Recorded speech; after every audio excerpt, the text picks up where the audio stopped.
നമസ്കാരം. ഇന്ന് നമ്മൾ ഡിസ്കസ് ചെയ്യുന്നത് കോമ്പോസിഷൻ ഡീലർ ഫയൽ ചെയ്യേണ്ട GSTR 4 എന്നുള്ള റിട്ടേണിനെ പറ്റിയാണ്. കോമ്പോസിഷൻ ഡീലർക്ക് ഉള്ള ആനുവൽ റിട്ടേൺ ആണല്ലോ GSTR 4. അത് ഫയൽ ചെയ്യാനുള്ള ഡേറ്റ് 30th April ആണ്. ഈ മാസം 30-ാം തീയതിയാണ് ലാസ്റ്റ് ഡേറ്റ്. അപ്പോൾ financial year 23-24 annual return GSTR 4 file ചെയ്യാനുള്ള ലാസ്റ്റ് ഡേറ്റ് 30th April ആണ്. അപ്പോൾ നമുക്കിപ്പോൾ ഫയൽ ചെയ്യേണ്ട സമയമാണ്. അപ്പോൾ നമുക്ക് GSTR 4 ഫയൽ ചെയ്യുമ്പോൾ ശ്രദ്ധിക്കേണ്ട കാര്യങ്ങൾ എന്തൊക്കെയാണെന്ന് നോക്കാം. കോമ്പോസിഷൻ ഡീലർ 4 തരത്തിലുണ്ട്. ഒന്ന് manufacturer composition dealer, 2 restaurant composition dealer, 3 trader composition dealer. ഇത് മൂന്നും നമ്മൾ നോർമൽ കോമ്പോസിഷനാണ് മൂന്നിനെയും പറയുക. അതുകൂടാതെ 4മതൊരെണ്ണമുണ്ട് സർവീസ് കോമ്പോസിഷൻ, 6% ടാക്സ് അടയ്ക്കുന്നവർ. അപ്പോൾ ഇതും കോമ്പോസിഷൻ തന്നെയാണ്. ഓക്കെ, അപ്പോൾ ഇങ്ങനെയുള്ള എല്ലാവരും ഫയൽ ചെയ്യുന്നത് GSTR 4 തന്നെയാണ്. അത് GSTR 4 ഫയൽ ചെയ്യേണ്ട ഡേറ്റ് 30th April ആണ്. ഇത് 30th Aprilനുള്ളിൽ ഫയൽ ചെയ്തില്ലെങ്കിൽ ലേറ്റ് ഫീ ഉണ്ടാവും. അതുപോലെ തന്നെ ഒരു വട്ടം ഫയൽ ചെയ്താൽ പിന്നെ റിവൈസ് ചെയ്യാനൊന്നും സാധിക്കില്ല. അപ്പം നമ്മൾ വളരെ ശ്രദ്ധിച്ച് വേണം അതൊക്കെ ചെയ്യാൻ. ഇത് ഫയൽ ചെയ്യുന്നതിന് മുമ്പ് നമ്മൾ ക്വാർട്ടർലി CMP08 ഫയൽ ചെയ്തിട്ടുണ്ടാവും.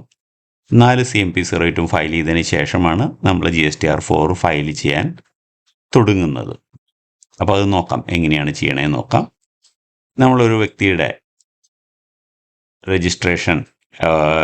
ആനുവൽ റിട്ടേൺ ഫയൽ ചെയ്യാൻ നോക്കുകയാണ്. അപ്പോൾ റിട്ടേണിൽ പോയി കഴിഞ്ഞാൽ നമ്മൾ ആനുവൽ റിട്ടേണിൽ പോകുന്നു. ആനുവൽ റിട്ടേണിൽ പോയി കഴിഞ്ഞാൽ 23-24 ആണല്ലോ നമുക്ക് ഫയൽ ചെയ്യേണ്ടത്. അപ്പോൾ നമ്മൾ അതിലേക്ക് പോകുന്നു. അപ്പോൾ അവിടെ അവർ പറയുന്നുണ്ട് നിങ്ങൾക്ക് ഓൺലൈനായിട്ട് ഫയൽ ചെയ്യാം, വേണമെങ്കിൽ ഓഫ്ലൈനായിട്ടും ഫയൽ ചെയ്യാമെന്ന് പറയുന്നുണ്ട്. നമ്മൾ ഓൺലൈൻ ഫയൽ ചെയ്യുന്നതാണ് നോക്കുന്നത്. GSTR 4 എല്ലാവരും ഫയൽ ചെയ്യണം. ഓൾ കോമ്പോസിഷൻ ഡീലർ ഫയൽ ചെയ്യണം. Who has availed composition during any part of the financial year. ചിലപ്പോൾ ഇടയ്ക്ക് വെച്ചായിരിക്കും, ഒരു വർഷത്തിൻ്റെ ഇടയ്ക്ക് വെച്ചായിരിക്കും അവർ കോമ്പോസിഷൻ എടുത്തതെങ്കിൽ, അല്ലെങ്കിൽ ഇടയ്ക്ക് വെച്ചല്ല, ചിലപ്പോൾ ആദ്യത്തെ 6 മാസം കോമ്പോസിഷൻ ആയിരുന്നു, പിന്നീട് റെഗുലർ ആയിട്ടുണ്ടാവും. ഇടയ്ക്ക് വെച്ച് കോമ്പോസിഷൻ ഓപ്റ്റ് ചെയ്യാൻ ഒരിക്കലും സാധിക്കില്ലല്ലോ. അല്ലെങ്കിൽ അത് പുതിയ GST രജിസ്ട്രേഷൻ എടുത്ത സമയത്ത് കോമ്പോസിഷൻ എടുത്ത ആളായിരിക്കണം. ഓക്കെ, അപ്പോൾ ഒരു വർഷത്തിൽ ഭാഗികമായി കോമ്പോസിഷനും ഭാഗികമായി റെഗുലറും ഒക്കെ ആണെങ്കിൽ കോമ്പോസിഷൻ സ്കീം ഒരു വർഷത്തിൽ എപ്പോഴെങ്കിലും ഉപയോഗിച്ചിട്ടുണ്ടെങ്കിൽ നിർബന്ധമായും അവരിത് ഫയൽ ചെയ്യണം. Okay, yes. അതുപോലെ തന്നെ CMP08 ഒക്കെ ഫയൽ ചെയ്തിട്ടുണ്ടാവണം. പിന്നെ ഇത് ഒരു വട്ടം ഫയൽ ചെയ്താൽ ഇറ്റ് കനോട്ട് ബി റിവൈസ്ഡ്. ഇതതിൻ്റെ ബേസിക് കാര്യങ്ങളാണ്. നമ്മൾ ഓൺലൈൻ ഓപ്ഷനാണ് പോകുന്നത്. ഓൺലൈൻ ഓപ്ഷനിൽ പോകുമ്പോൾ നമുക്ക് ആദ്യം ചോദിക്കുന്നത് aggregate turn over of previous financial year എന്നുള്ളതാണ്. അപ്പോൾ പ്രീവിയസ് ഫിനാൻഷ്യൽ ഇയർ, ഇതിപ്പോൾ നമ്മൾ 23-24 ഫയൽ ചെയ്യുന്നത്. അപ്പോൾ 22-23 ഫിനാൻഷ്യൽ ഇയറിൽ നമ്മുടെ ടേൺ ഓവർ എത്രയാണെങ്കിൽ അവിടെ കൊടുക്കണം. എന്നാൽ മാത്രമാണ് നമുക്ക് മുന്നിലേക്ക് പോകാൻ സാധിക്കുള്ളൂ. അപ്പോൾ ഞാനൊരു എക്സാമ്പിളായിട്ട് ഒരു 100 rupees വെറുതെ കൊടുത്തേക്കാണ്. അപ്പോൾ സേവ് ചെയ്യുന്നു. ഓക്കെ, ഇനി നമുക്ക് ഫില്ല് ചെയ്യാനുള്ള ടേബിളുകൾ ഏതൊക്കെയാണെന്ന് നോക്കാം. നമുക്ക് ടേബിളുകൾ ഇതൊക്കെയാണ് ഫില്ല് ചെയ്യാനുള്ള ടേബിളുകൾ: 4A, 4B, 4C, 4D. ഇതൊക്കെ പർച്ചേസിൻ്റെയാണ്, പർച്ചേസ് ഡാറ്റയാണ്. പലതരത്തിലുള്ള പർച്ചേസ് ഡാറ്റയാണ്. അതിൽ 4A എന്ന് പറയുന്നത് inward supply from registered supplier ആണ്. Other than reverse charge, reverse charge ഒഴികെയുള്ളതായി ഇതിൽ വരുള്ളൂ. ഇത് ടാക്സ് പെയർ ടു റിപ്പോർട്ടാണ്. അതായത് ടാക്സ് പെയർ കൈകൊണ്ട് ചെയ്യണം, മാനുവലി ആഡ് ചെയ്യണം എന്നാണ് ഇതിൻ്റെ അർത്ഥം. അപ്പോൾ കോമ്പോസിഷൻ ഡീലർ ആണെങ്കിൽ അയാളുടെ ഇൻവേർഡ് സപ്ലൈ ഒക്കെ റിപ്പോർട്ട് ആവുന്നത് GSTR 4A എന്ന് പറയുന്ന ഫോമിലാണ്. അത് ആ ഡാറ്റ നിങ്ങൾക്കറിയാം, പോർട്ടലിൽ നിന്ന് ഡൗൺലോഡ് ചെയ്യാൻ പറ്റും, എക്സലിൽ ഡൗൺലോഡ് ചെയ്യാൻ പറ്റും. ആ ഡാറ്റ ഉപയോഗിച്ചുകൊണ്ട് നമുക്ക് ഈ ടേബിൾ 4A ഫില്ല് ചെയ്യണം. അപ്പോൾ inward supply from registered supplier other than reverse charge ആണ്. അപ്പോൾ രജിസ്റ്റേർഡ് സപ്ലയറിൽ നിന്നുള്ള റിവേഴ്സ് ചാർജ് ഉണ്ടെങ്കിൽ അടുത്ത ടേബിളിലാണ് ഫില്ല് ചെയ്യേണ്ടത് 4B. അപ്പോൾ രജിസ്റ്റേർഡിൻ്റെ കിട്ടുന്നത് അതർ ദാൻ റിവേഴ്സ് ചാർജ് ആയാലും റിവേഴ്സ് ചാർജ് ഐറ്റംസ് പർച്ചേസ് ചെയ്തിട്ടുണ്ടെങ്കിൽ ബിയിലുമാണ് കൊടുക്കേണ്ടത്. ഇത് രണ്ടും നമ്മൾ ടാക്സ് പെയർ ആണ് ഫില്ല് ചെയ്യേണ്ടത്. അടുത്ത inward supply from unregistered supplier. Unregistered പാർട്ടിയിൽ നിന്ന് പർച്ചേസ് ചെയ്താൽ നമ്മൾ ഇൻവേർഡ് സപ്ലൈ ഉണ്ടെങ്കിൽ അത് നിർബന്ധമായിട്ടും 4Cയിൽ കൊടുക്കണം. അതും ടാക്സ് പെയർ ടു റിപ്പോർട്ടാണ്. ഇപ്പം ഇതൊക്കെ നമ്മൾ നിർബന്ധമായിട്ടും ചെയ്യേണ്ടതാണ്. ഓക്കെ, ഈ അൺരജിസ്റ്റേർഡ് സപ്ലയറിൽ എന്ന് പറയുമ്പോൾ അത് റിവേഴ്സ് ചാർജ് ഉള്ളതും ഇല്ലാത്തതും ഉണ്ടാവും. അത് ഫില്ല് ചെയ്യാനുള്ള കോളംസ് ഈ ടേബിളിലുണ്ട്. പലരും ഈ അൺരജിസ്റ്റേർഡ് പാർട്ടിയിലേന്ന് ഒരു RCM ഉണ്ടെങ്കിൽ എവിടെ ഫില്ല് ചെയ്യുക എന്നുള്ളൊരു സംശയമുണ്ട്. പക്ഷെ അത് ഈ കോളത്തിലുണ്ട്, അത് നമുക്ക് നോക്കാം. ഇമ്പോർട്ട് ഓഫ് സർവീസ് പൊതുവെ ഉണ്ടാവില്ല, ഉണ്ടെങ്കിൽ അത് ഫില്ല് ചെയ്യണം. ടേബിൾ 5 സമ്മറി ഓഫ് CMP08 ആണ്. അത് ഓട്ടോ ഡ്രാഫ്റ്റഡ് ആണ്, നമ്മൾ ചെയ്യേണ്ടതല്ല. നമ്മൾ 4 CMP08 ഫയൽ ചെയ്തിട്ടുണ്ടാവും ഒരു വർഷത്തിൽ. അതൊക്കെ ഇവിടെ ഓട്ടോ പോപ്പുലേറ്റ് ചെയ്ത് വന്നിട്ടുണ്ടാവും. അത് നമ്മൾ ഫില്ല് ചെയ്യേണ്ട കാര്യമില്ല, അത് നമ്മൾ ഫില്ല് ചെയ്ത് ഓട്ടോമാറ്റിക്കലി ആയിട്ട് വരുന്നതാണ്. ഇതാണ് ശ്രദ്ധിക്കേണ്ട ടേബിൾ 6. ഇത് നിർബന്ധമായിട്ടും ഫില്ല് ചെയ്യണം. പലരും ഇത് ഫില്ല് ചെയ്യാതെ പോകും. അവർ വിചാരിക്കും ഇതിലെന്താ ചെയ്തിരിക്കുന്നത്, tax rate wise outward and inward supply എന്നാണ്, ടാക്സ് പെയർ ടു റിപ്പോർട്ട് എന്നാണ്. ഇത് നിർബന്ധമായിട്ട് നമ്മൾ ഫില്ല് ചെയ്യണം. പലരും ഈ ടേബിൾ ഫില്ല് ചെയ്യില്ല. അവർ ചിന്തിക്കും ഈ ഇൻവേർഡ് ഡീറ്റെയിൽസ് ഒക്കെ ഇവിടെ കൊടുത്തിട്ടുണ്ടല്ലോ, പിന്നെ ഇത് കൊടുക്കേണ്ട കാര്യമുണ്ടോ, ഇവിടെയൊക്കെ വന്നിട്ടുണ്ടല്ലോ എന്നൊക്കെ ചിന്തിക്കും. ഒരിക്കലും അല്ല, ടേബിൾ 6 നിർബന്ധമായിട്ട് എല്ലാവരും ഫില്ല് ചെയ്യണം. Okay, outward tax rate wise outward എന്ന് പറയുമ്പോൾ ടേൺ ഓവറിൻ്റെ റേറ്റ് വൈസ് ബ്രേക്കപ്പ്. ഒരു കോമ്പോസിഷൻ ഡീലർ ആണെങ്കിൽ, നോർമൽ കോമ്പോസിഷൻ ആണെങ്കിൽ 1% അടയ്ക്കുന്നവരുണ്ടാവും, 5% അടയ്ക്കുന്നവരുണ്ടാവും. സർവീസ് കോമ്പോസിഷൻ ആണെങ്കിൽ 6% അടയ്ക്കുന്നവരുണ്ടാവും. അങ്ങനെയൊക്കെ. ഓക്കെ, അപ്പോൾ അതിൻ്റെ റേറ്റ് വൈസ് കിട്ടാനാണ്, നമ്മുടെ liability for the whole year അറിയാൻ വേണ്ടിയിട്ടാണ് ടേബിൾ 6 ചോദിക്കുന്നത്. ഇൻവേർഡ് സപ്ലൈ എന്ന് പറയുന്നത് നമ്മുടെ RCM ലയബിലിറ്റി ഉള്ളത് കാണാനാണ്. അല്ലാതെ എല്ലാ പർച്ചേസും അടിക്കാനല്ല. RCM ബാധ്യതയുള്ള പർച്ചേസുകൾ, അത് രജിസ്റ്റേർഡ് എന്നുള്ള RCM ഉണ്ടാവും, അൺരജിസ്റ്റേർഡ് എന്നുള്ള RCM ഉണ്ടാവും. അത് ആണ് ഇവിടെ വരുന്നത്. അപ്പോൾ ഔട്ട്വേർഡും ഇൻവേർഡും ശ്രദ്ധിക്കുക. ഔട്ട്വേർഡ് ഫുള്ള് വരും, ഇൻവേർഡ് RCM ഉള്ളതാണ് ഇവിടെ വരുന്നത്. മാത്രവുമല്ല, ഇത് നിർബന്ധമായിട്ട് ഫില്ല് ചെയ്യണം, അല്ലെങ്കിൽ നെഗറ്റീവ് ലയബിലിറ്റിയുടെ പ്രശ്നമൊക്കെ സ്റ്റാർട്ടാവും. അപ്പോൾ അത് മറക്കരുത്.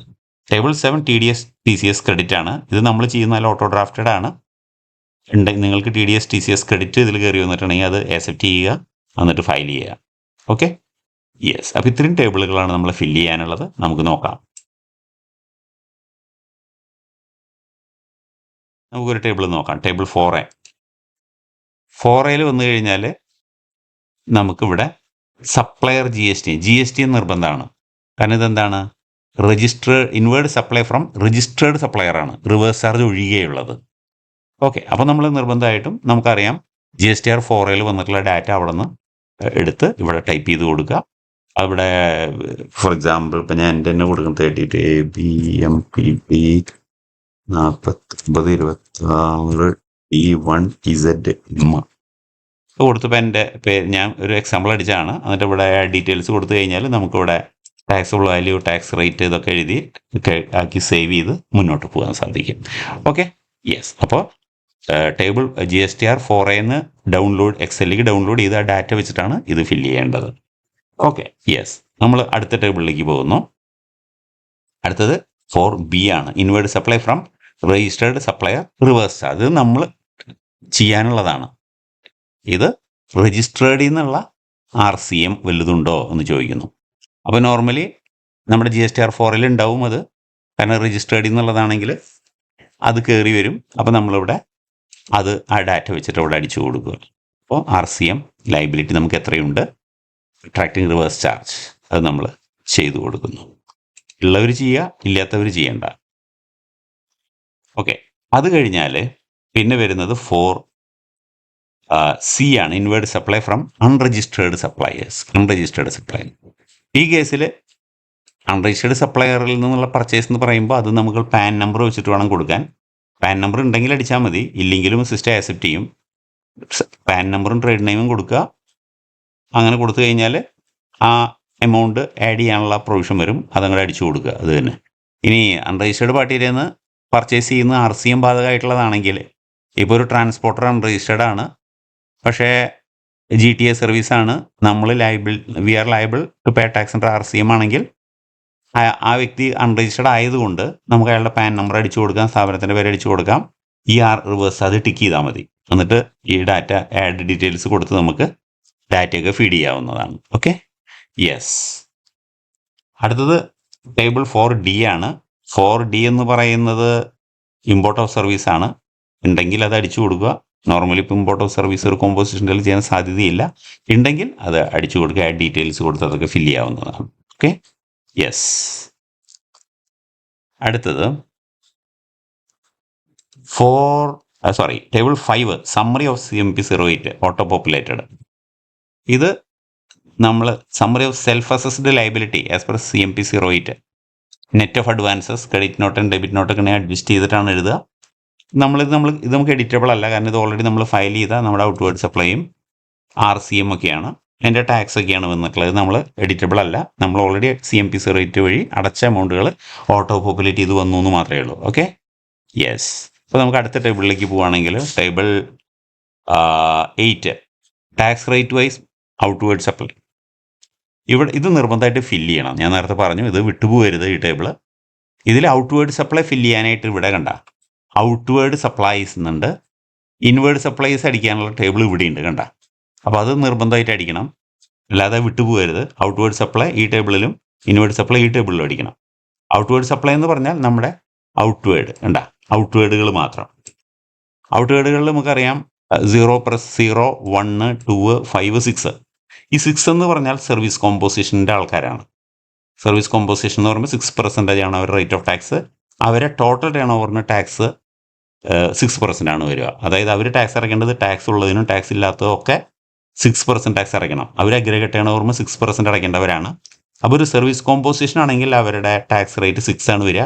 അപ്പോൾ അവർ എൻ്റെയർ എമൗണ്ട് ഇവിടെയാണ് വരിക. ഇവിടെ ഒന്നും അവർ ഫില്ല് ചെയ്യാൻ വരില്ല, കാരണം അവരവരെ ടോട്ടൽ ടേൺ ഓവറിന് ടാക്സ് അടയ്ക്കണം, ഇൻക്ലൂഡിങ് എക്സംപ്റ്റഡ്.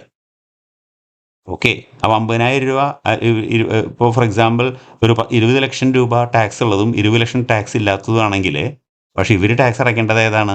40 ലക്ഷത്തുമ്പോൾ ടാക്സ് അടയ്ക്കണം, 6%. അപ്പോൾ 40 ലക്ഷം ഇവിടെയാണ് വരിക. ഓക്കെ, ഈ 5% ആരവരാണ്? കോമ്പോസിഷൻ. ഇത് മാനുഫാക്ചററാണ്. മാനുഫാക്ചറർ എങ്ങനെയാണ് ടാക്സ് അടയ്ക്കുക? അയാൾ ടാക്സ് അടയ്ക്കുന്നത് ഇത് മാനുഫാക്ചറർ അല്ല, ഇത് റെസ്റ്റോറൻറ്റുകാർ എങ്ങനെയാണ് ടാക്സ് അടയ്ക്കുക? അവർ ടാക്സ് അടയ്ക്കുന്നത് ടോട്ടൽ ടേൺ ഓവർമയാണ്. അപ്പോൾ അവർക്കും ഈ 0% ഒന്നും ഉപയോഗിക്കേണ്ട ആവശ്യം വരുന്നില്ല. അവർ 5% ടേൺ ഓവർമ ടോട്ടലും അടയ്ക്കണം. ഈ 2% ബേസിക്കലി കോമ്പോസിഷൻ ഡീലർക്ക് വരുന്നില്ല. 1% ട്രേഡേഴ്സ് അതുപോലെ തന്നെ മാനുഫാക്ചററൊക്കെ ആണെങ്കിൽ 1% ആണ് വരിക. അവർ മാനുഫാക്ചറർ ആണെങ്കിൽ 1% ടോട്ടലും അടയ്ക്കണം. അപ്പോൾ അവരെ ടോട്ടൽ ടേൺ ഓവർ ഇവിടെ വരിക, അവർക്ക് വേറെ ഇത് വരില്ല. പക്ഷേ ഒരു ട്രേഡർ ആണെങ്കിൽ അവർക്ക് 1% ടാക്സ് അടയ്ക്കേണ്ടത് ടാക്സബിൾ ടേൺ ഓവർമ മാത്രമാണ്. അപ്പോൾ ഒരു ട്രേഡറാണ് നിങ്ങളെങ്കിൽ നിങ്ങളുടെ ഇപ്പോൾ ഒരു ഫോർ എക്സാമ്പിൾ ഇപ്പോൾ 50 ലക്ഷം രൂപ ടാക്സബിൾ ടേൺ ഓവറും 50 ലക്ഷം രൂപ എക്സംപ്റ്റഡ് ടേൺ ഓവറും ആണെങ്കിൽ കോമ്പോസിഷൻ ഡീലർ ടാക്സ് അടയ്ക്കേണ്ടത് ടോട്ടൽ ടേൺ ഓവർമയല്ല, ടാക്സബിൾ ടേൺ ഓവർമ മാത്രം അടച്ചാൽ മതി. അപ്പോൾ അയാൾ എന്ത് ചെയ്യണം? അയാൾ ഈ 1% എന്നുള്ളിടത്ത് 50 ലക്ഷവും 0% എന്നുള്ളിടത്ത് 50 ലക്ഷവും അടിക്കണം. ഓക്കെ, അപ്പോൾ അതുകൊണ്ടാണ് ഈ 0% ഇവിടെ എടുക്കുന്നത്. അപ്പോൾ കോമ്പോസിഷൻ ഡീലർ ഒരു ട്രേഡർ ആണെങ്കിൽ, ഒരു ട്രേഡർ കോമ്പോസിഷൻ ആണെങ്കിൽ അയാൾ ടാക്സ് അടയ്ക്കുന്നത് ടാക്സബിൾ ടേൺ ഓവർമ മാത്രമാണ്. അങ്ങനെ വരുമ്പോഴാണ് നമുക്ക് ഈ 0% എന്നുള്ള ഈ ഒരു പോയിന്റ് ഉപയോഗിക്കേണ്ടി വരുന്നത്. ഓക്കെ, നിങ്ങൾക്ക് മനസ്സിലായി എന്ന് ഞാൻ വിചാരിക്കുന്നു. ഓക്കെ, അപ്പോൾ ഒരു സർവീസ് കോമ്പോസിഷൻ ആണെങ്കിൽ അയാളുടെ ടാക്സ് ഉള്ളതും ടാക്സ് ഇല്ലാത്തതും ഇവിടെ തന്നെ വരും, വേറെ എവിടെയും വരില്ല. ഓക്കെ, അതുപോലെ തന്നെ ഒരു റെസ്റ്റോറൻ്റ് ആണെങ്കിൽ 5% ആണ് ടാക്സ്, അതിൻ്റെ ടാക്സ് ഉള്ളതും ഇല്ലാത്തതൊക്കെ ഒരുമിച്ച് ഇവിടെയാണ് വരിക. ഓക്കെ, അയാളിപ്പോൾ സ്വിഗ്ഗിയിൽ കൂടെ വിറ്റാൽ പോലും അതിൻ്റെ ടാക്സ് സ്വിഗ്ഗിയാണ് അടയ്ക്കണമെങ്കിൽ പോലും ഈ കോമ്പോസിഷൻ്റെ നിയമപ്രകാരം കോമ്പോസിഷൻ ഡീലർ ടാക്സ് അടയ്ക്കേണ്ടത് അഗ്രഗേറ്റ് ടേൺ ഓവർമയാണ് എന്നുള്ളത് കൊണ്ട് അയാൾ ടോട്ടൽ ടേൺ ഓവർ ഇവിടെ വരും, അയാൾക്ക് ഒന്നും ഒഴിവാക്കാൻ സാധിക്കില്ല. അതേസമയം മാനുഫാക്ചറർ, ഞാൻ പറഞ്ഞു മാനുഫാക്ചറർ ആണെങ്കിൽ ടോട്ടൽ എമ്മയാണ് ടാക്സ് അടയ്ക്കേണ്ടത്, അതുകൊണ്ട് അയാളുടെ ടോട്ടൽ ടേൺ ഓവർ ഇവിടെ വരും. പക്ഷേ ഞാൻ പറഞ്ഞു ഒരു ട്രേഡർ ആണെങ്കിൽ 1% ആണ് ടാക്സ്, പക്ഷേ ടാക്സ് ഉള്ളതിന് മാത്രമേ വരുള്ളൂ. ടാക്സ് ഉള്ള ടേൺ ഓവർ മാത്രം ഇവിടെ എഴുതുന്നു, എക്സംപ്റ്റഡ് ടേൺ ഓവർ ഇവിടെയാണ് എഴുതുക, കോമ്പോസിഷൻ ഡീലറായിട്ടുള്ള ട്രേഡർ. നിങ്ങൾക്കിത് മനസ്സിലാവുന്നുണ്ട് എന്ന് വിചാരിക്കുന്നു. ഓക്കെ, അപ്പോൾ ഈ ടേബിൾ ഫില്ല് ചെയ്യുന്നതോടുകൂടെ നമ്മുടെ ഒരു വർഷത്തെ ടോട്ടൽ കോമ്പോസിഷൻ ഡീലറായിട്ടുള്ള നമ്മുടെ ലയബിലിറ്റി വ്യക്തമായി, ഔട്ട്വേർഡ് സപ്ലൈനുള്ള ലയബിലിറ്റി കൃത്യമായിട്ട് ഇവിടെ വന്നു കഴിഞ്ഞു. എന്നിട്ട് അത് നമ്മൾ സേവ് ചെയ്യുക. ഓക്കെ, അതിനുശേഷം നമ്മൾ എന്ത് ചെയ്യണം? ഇൻവേർഡ് സപ്ലൈയിലേക്ക് പോകണം. ഇപ്പോൾ ഇവിടെ ഇൻവേർഡ് സപ്ലൈ ഇപ്പോൾ ഇവിടെ ഒന്നും കാണില്ല, കാരണം എന്താ? Value of inward supply computed on the base of details provided by you in table 4B, 4C and 4Dയിൽ കാണിച്ചാലാണ് ഇവിടേക്ക് വരുള്ളൂ. എന്നിട്ട് കമ്പ്യൂട്ടർ ലയബിലിറ്റി ബട്ടൺ ക്ലിക്ക് ചെയ്താലാണ് ഇത് ഇവിടേക്ക് വരുള്ളൂ. അപ്പോൾ 4B, 4C, 4Dയിൽ എന്താണ് പറഞ്ഞിരിക്കുന്നത്? നമുക്ക് ഇവിടെ പോയി നോക്കാം എന്താണ് പറഞ്ഞത്. 4Bയിൽ എന്താണ്? Inward supply from registered supplier reverse charge, അത് RCM ഫ്രം രജിസ്റ്റേർഡ്. ഇനി inward supply from unregistered supplier ഉണ്ട്. അതിൽ ആർ സി എം ഉള്ളതും ആർ സി എം ഇല്ലാത്തതും ഉണ്ടാവും അൺരജിസ്റ്റേർഡ് നിന്ന്. അപ്പോൾ അതിലുള്ള ആർ സി എം ബാധകമായിട്ടുള്ള പർച്ചേസ്, അൺരജിസ്റ്റേർഡിൽ നിന്നുള്ള ആർ സി എം ബാധകമായിട്ടുള്ളത് മാത്രമാണ് നമുക്ക് ആ ടേബിളിലേക്ക് കയറി വരുള്ളൂ. അതുപോലെ തന്നെ ഇതും ആർ സി എം കാറ്റഗറിയാണ്. Import service R C M ആണ്. അപ്പോൾ ആർ സി എമ്മിന് വരുന്നത് 4Bയിൽ ആർ സി എം ഉണ്ട്, 4Cയിൽ ചിലപ്പോൾ ആർ സി എം ഉണ്ടാവാം. ഇപ്പോൾ ഒരു അൺരജിസ്റ്റേർഡ് ട്രാൻസ്പോർട്ടറിൽ നിന്ന് ഫ്രൈറ്റ് സർവീസ് നമ്മൾ സ്വീകരിച്ചാൽ നമ്മൾ അവർക്ക് വാടക കൊടുക്കണം. അപ്പോൾ നമ്മളത് ആർ സി എമ്മിൽ ബാധ്യതയുണ്ടെങ്കിൽ അത് 4Cയിലാണ് എഴുതിയിട്ടുണ്ടാവുക. ഇതും ആർ സി എം ആണ്. അപ്പോൾ ഈ BCDയിൽ എഴുതുമ്പോഴാണ് അത് ഈ ടേബിൾ 6ൻ്റെ ആ ഇൻവേർഡ് സപ്ലൈയുടെ ടേബിളിലേക്ക് കയറി വരുന്നത്. ഓക്കെ, ഇൻവേർഡ് സപ്ലൈയിലേക്ക് ഇവിടേക്ക് കയറി വരുന്നത്. ഓക്കെ, അപ്പോൾ അതാണ് നിങ്ങളുടെ ടേബിൾ ടേബിൾ 6. അപ്പോൾ ടേബിൾ 6 ഫില്ല് ചെയ്യാനായിട്ട് നമ്മൾ ഒരിക്കലും മറക്കരുത്. ഇത് ഞാൻ പറഞ്ഞു, നിങ്ങൾക്ക് മനസ്സിലായിട്ടുണ്ട് എന്ന് കരുതുന്നു. ഓക്കെ, ഇവിടെ എല്ലാ പർച്ചേസും അല്ല പറയുന്നത്, 4B 4C 4D ആണ് പറയുന്നത്. ഓക്കെ, യെസ്, ഇവിടെ നമ്മൾ ടേൺ ഓവർ കറക്റ്റായിട്ട് അടിക്കാൻ വിട്ടു പോകരുത്. നമ്മുടെ പ്രോഫിറ്റ് ആൻഡ് ലോസ് അക്കൗണ്ടിലുള്ള ടോട്ടൽ ടേൺ ഓവർ ഇവിടെ വരണം. ടാക്സ് ഇല്ലാത്തത് ഇവിടെ എഴുതുക. ഞാൻ പറഞ്ഞു ആര് മാത്രമാണ്, റൈഡർ കോമ്പോസിഷനാണ് എക്സംപ്റ്റഡ് ടേൺ ഓവറുമ്പോൾ ടാക്സ് അടയ്ക്കാതിരിക്കുന്നത്. അപ്പോൾ ആ ഫിഗർ ഇവിടെ എഴുതിയാൽ മതി, ടേൺ ഓവർ. Okay, yes. അങ്ങനെ നമ്മൾ ബാക്കിൽ പോകുന്നു. പിന്നെ പ്രത്യേകിച്ച് കാര്യമായിട്ടുള്ളതൊന്നുമില്ല. പിന്നെ TDS ക്രെഡിറ്റിൻ്റെ കാര്യം പറഞ്ഞു. എന്നിട്ട് നമ്മൾ ആസ് യൂഷ്വൽ നമ്മളത് ഫയൽ ചെയ്യുക. ഓക്കെ, നിങ്ങൾക്കത് മനസ്സിലായി എന്ന് കരുതുന്നു. നിങ്ങൾക്ക് എന്തെങ്കിലും സംശയം ഉണ്ടെങ്കിൽ കമൻറ്റ് ബോക്സിൽ മെൻഷൻ ചെയ്യുക. അപ്പോൾ അത് അങ്ങനെ വല്ല സംശയം ഉണ്ടെങ്കിൽ ഞാനത് എക്സ്പ്ലെയിൻ ചെയ്ത് തരാം. വേറെ കാര്യങ്ങളൊന്നുമില്ല. നിങ്ങൾക്കെല്ലാം മനസ്സിലായിട്ടുണ്ട്. അപ്പോൾ എല്ലാവരും ഫയൽ ചെയ്യുക. All the best.